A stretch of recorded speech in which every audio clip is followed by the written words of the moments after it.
आज हम रात्रिचर्या के बारे में बात करेंगे। ठीक है, तो रात्रिचर्या में सबसे पहला पॉइंट है कि कौन से ऐसे काम हैं जो आपको शाम को नहीं करने चाहिए। तो इसमें इनटेक ऑफ फूड है, सेक्सुअल इंटरकोर्स है, sleep, study and walking long distance. ये 5 चीज़ें हैं जो आपको शाम को अवॉइड करनी चाहिए। ठीक है, तो ये बस आप याद रख सकते हो, भाव प्रकाश में इसका वर्णन है। ठीक है, उसके बाद है कि ज्योत्सना, मून लाइट, इसके क्या होते हैं। तो ये ठंडा रहता है, शीत रहता है इफ़ेक्ट्स में, और सेक्सुअल डिज़ायर्स को बढ़ाता है, पित्त और प्यास और बर्निंग सेंसेशन को कम करता है। ठीक है, उसके बाद है ये जो है mist of night is slightly less effect than moon light, ये जो है वात और कफ को बढ़ाता है। ठीक है, इसके बाद है कि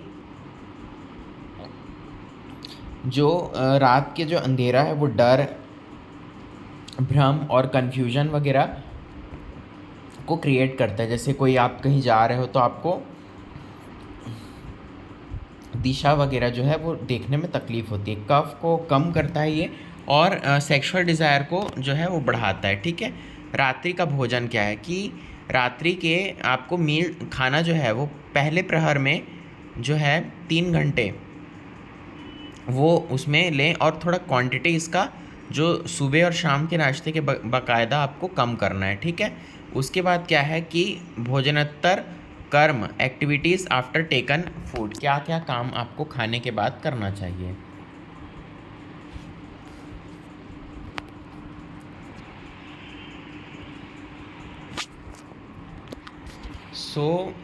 इसमें क्या है कि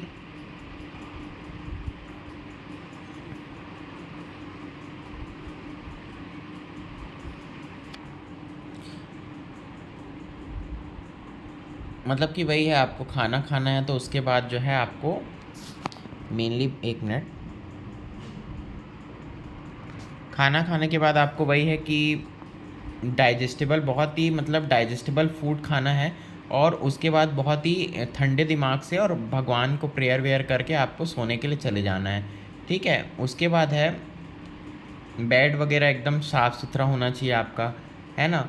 और जो सोने की जो डायरेक्शन रहती है उसमें जो आपका सिर है वो ईस्ट की तरफ होना चाहिए या साउथ की तरफ, और आपका and without directing the legs towards teachers और एल्डर्स, है ना। तो बड़ों की तरफ पैर, या भगवान वगैरह बोलते हैं ना जहाँ रखा है वहाँ पे आपको आपका पैर नहीं रखना है। ठीक है, तो ये वाली बात है। और रात में प्रेयर करके सोना चाहिए, और सुबह भी आपको प्रेयर करके उठना चाहिए, ऐसा ये तो बड़े बुज़ुर्ग हमारे कहते हैं। तो मेनली क्या है, थोड़ा सा आप हल्का वॉक भी कर सकते हो खाने के बाद, ये भी एक है, बट इसमें ऐसे ही दे दिया है कि तुरंत खाने के बाद तो तुरंत नहीं सोना चाहिए, थोड़ा सा वॉक करके देन आप सो सकते हो। रात में तो मेनली नहीं ही खाना चाहिए बोलते हैं, बट अगर खाया भी है तो खगा, उसको संक्रमण बोलते हैं, थोड़ा सा चल लो ऐसा बोलते हैं। तो यूज़ ऑफ अंजन इन रात्रिचर्या क्या है, तो कि आँख, मतलब कि आपको रात्रिचर्या में ये बोला गया है कि आँख जो है वो तेज से रहता है भरा हुआ, तो उसमें क्या है कि उसमें अगर कफ से मतलब दूषित होने के उसके चांसेस रहते हैं, और रसांजन जो है वो हफ्ते में एक बार यूज़ करना चाहिए कफ को निकालने के लिए। तो चरक जो है बोलते हैं कि रसांजन जो है वो 5 से 8 रात्रि में ना रात में आपको लगाना चाहिए, ताकि आपके लैक्रिमेशंस अच्छे हो, मतलब थोड़ा सा जो आई से जो वो निकलता है आंसू, उसको सही प्रकार से, मतलब एक आई का फ्लूइड जो है प्रॉपर निकलते रहे। ठीक है, प्रतिमर्श नस्य रात्रिचर्या में उसका प्रयोग बोला गया है। तो क्या है कि नस्य को कटु तेल से परफॉर्म करना चाहिए। ठीक है, कफ प्रीडोमिनेंस वाले में, और उसको सिर्फ मॉर्निंग में करना चाहिए। पित्त में क्या है, आफ्टरनून में, और वात में क्या है, इवनिंग में करना चाहिए। ठीक है, जो अगर आप डेली नस से लोगे तो उससे क्या होगा भैया, आपकी स्वर अच्छा होगा, है ना, बॉडी साफ़ सुथरी रहेगी, बॉडी से सुगंध आएगा, और वालित्य पालित्य जो है, जो एजिंग और ग्रेइंग है वो नहीं होगा। ठीक है, उसके बाद क्या है कि ये ऐसी कुछ पॉइंट्स है, तो आप एक ऊपर ऊपर रीडिंग लगा सकते हो। रात्रिचर्या कोई बहुत इंपॉर्टेंट टॉपिक नहीं है, जस्ट शॉर्ट में आ सकता है आपको। मैथुन में क्या है कि रात में अगर आप करोगे तो इससे प्रमेह है, मेदोवृद्धि और डीअरेंजमेंट ऑफ बॉडी टिश्यूज़ ये हो सकता है, ठीक है। उसके बाद है फीमेल पर्सन्स जो है उसको 4 प्रकार में कैटेगराइज किया गया है। 16 साल तो उसको बाला बोला गया है, ये योग रत्नाकर रात्रिचर्या में बोलें। अबव 16 टू 30 ईयर्स है तरुणी है। 32 से 50 ईयर्स में अतिरुद्ध और प्रौढ़ है। और 50 के ऊपर वाले को वृद्ध बोलते हैं, ठीक है। So one should not indulge in sex with वृद्ध women who are devoid of any sexual drive as they be should be avoided, ठीक है। Sex desired person in summer can indulge in sexual intercourse with a बाला, in winter with तरुणी and in वर्षा and वसंत ऋतु with प्रौढ़। This practices are stated as हितकार और बेनिफिशियल। तो ये थोड़ा सा इम्पॉर्टेंट है, बट आपके एग्ज़ाम के पॉइंट ऑफ व्यू से उतना नहीं है, बट आप AIPGT के पॉइंट ऑफ व्यू से इम्पॉर्टेंट है। If one indulge in sex with a bala daily, his strength increases. Sex with taruni, his power declines, and sex with prawn, aging process set quickly and he becomes वृद्ध early. Okay, तो ये आपका AIPGT के point of view से बहुत important है, ठीक है।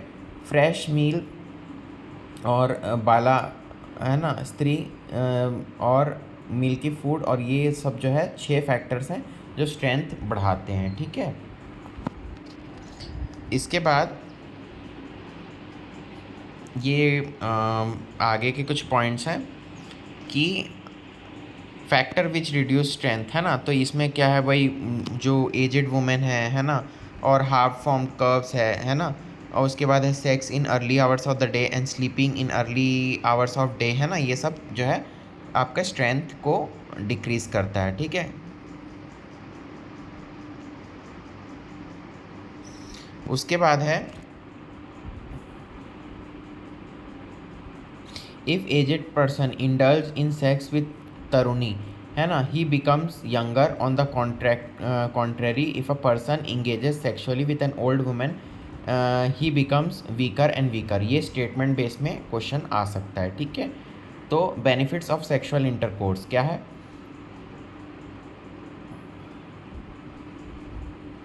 कि if a person follows the rules and methods with respect in his routine and sexual activities, his lifespan increases. Aging process also becomes normal in accordance with age, color and complexion, and strength of the body is maintained and his body physique etc also, ठीक है। उसके बाद है sexual intercourse in different seasons. हेमंत ऋतु sexual pleasure as per the individual desire and satisfaction duty taking suitable वाजीकरण drugs, ठीक है। शिशिर ऋतु में शिशिर और हेमंत में आपको एक जैसा ही रूटीन फॉलो करना है, ठीक है। इसमें आपको आपके पार्टनर के उसके अनुसार करना है और वाजीकरण द्रव्यों का भी सेवन करना है, ठीक है। उसके बाद क्या है कि वसंत और शरद में आपको 3 दिन में एक बार करना है और वर्षा और ग्रीष्म में 15 दिन में एक बार। तो ऐसा है, आप हेमंत और शिशिर में डेली कर सकते हो, बट आपको वाजीकरण द्रव्यों का प्रयोग करना पड़ेगा। उसके बाद है शीतकाल में रात में, है ना, ग्रीष्म में डे टाइम में, वसंत में डे और नाइट टाइम में, वर्षा में मेघ गर्जन होगा तब, और शरद में one feels the sexual desire one indulge in sexual activity, ठीक है।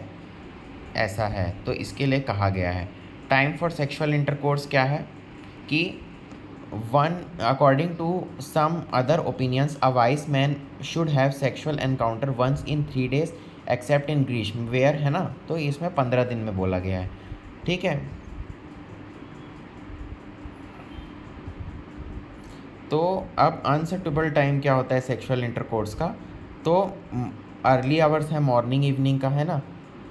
प्रविदिन मतलब अमावस है, एकादशी है, संक्रांति है, पूर्णिमा है ना, गोसर्ग है ना। When cow moves out to forest etcetera for eating midnight afternoon etcetera is prohibited. तो ये इम्पॉर्टेंट है, ठीक है।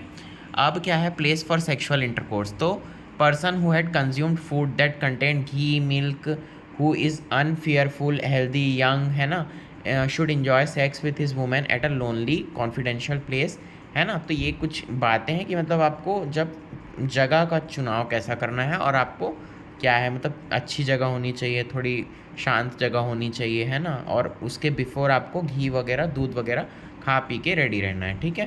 प्रोहिबिटेड फॉर सेक्सुअल इंटरकोर्स, तो बहुत क्राउडेड प्लेस पे आपको नहीं ये सब करना है ना। बस यही सब बात कहा गया है, और हल्ले गुल्ले वाली जगह में नहीं करना है, ठीक है। प्रिपरेशन बिफोर सेक्सुअल इंटरकोर्स क्या है, ठीक है।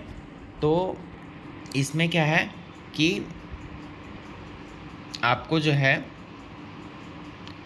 वही नहा धो के अच्छा शैम्पू मतलब अच्छा से सुगंधित वगैरह रहना है आपको, और वही वेल ड्रेस्ड है, तांबुल वगैरह खा के आप ऐसा अपने आप को इंगेज कर सकते हो। अनफिट फॉर सेक्सुअल इंटरकोर्स क्या है कि भाई जो हैवी मील्स लेता है ना, जिसके पास कोई डिज़ायर नहीं है ना, और बहुत बूढ़ा हो गया है ना, और जो बार बार यूरिन पास करे, तो ऐसे आपको नहीं है, तो ये एकदम ज़्यादा इम्पॉर्टेंट नहीं है, ठीक है। बस ये आप एक रीडिंग लगा सकते हो। शयन विधि भी कैसे आपको भाव प्रकाश ने बताया है कि simply sitting after food produces stupor and sleeping leads to plumpness of the body, but short and slow walking leads to, है ना। तो वही है, खाने के बाद तुरंत से सोना नहीं है, थोड़ा सा हल्का फुल्का आप वॉक करो तो आपको डिजीज़ वगैरह नहीं होगा, ठीक है। और वही है कि राइट साइड में ऐसे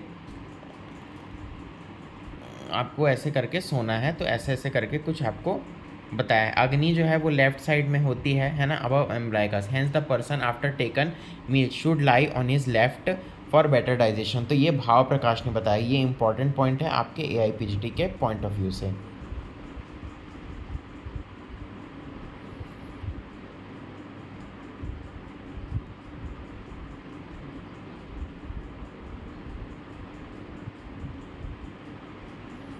सो ये वाले पॉइंट्स थे कुछ। अब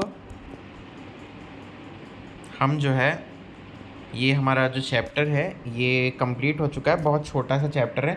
आप बस इसको रीडिंग कर सकते हो, बाकी ऐसा एकदम इम्पोर्टेंट नहीं है, ठीक है। तो आज के लिए इतना ही। अगले वीडियो में हम ऋतुचर्या के बारे में बात करेंगे। So thank you for watching the video.